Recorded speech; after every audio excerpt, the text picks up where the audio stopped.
আপনারা একটা খালি ঘটনা কই, এই ফানি আতলিয়া হইতাছি যে এমপি হইবার পরে 5 মাসের যে লাইন আমি দেখছি, খালি যদি না না করতাম না গো লাগতো না গো লাগতো না না গো লাগতো না গো লাগতো না গো কইয়া মুঠে লইলাই যে নারে নারে নারে, তা তো আমার জমা হইল না 5 কোটি টাকা অ্যাকাউন্ট।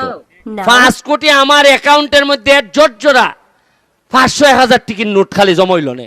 এবং এমনই দুর্ভাগ্য আমার, সারা বাংলাদেশের মধ্যে একমাত্র আমি এমপি যে সাহস করে আমার এলাকার মানুষ এবং সারা বাংলাদেশের মিডিয়ারে কইয়া দিছি যে আমি 29.5 কোটি টাকা পাইছি।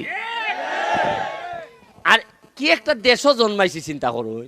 আমি হেরে কই দিলাম এর লেগে আর এক এলাকার এমপি গিয়া সংসদ বিচার দেয় স্পিকারের দ্বারা, মাননীয় স্পিকার আমরা ইজ্জত থাকে না হলতা হইলিতেছে। মানে বুঝেন আপনি, আপনি ক টাকা বরাদ্দ পাইছেন ই কথা খেরে কইছিলাম, এর লেগে আমার বিচার হারা করে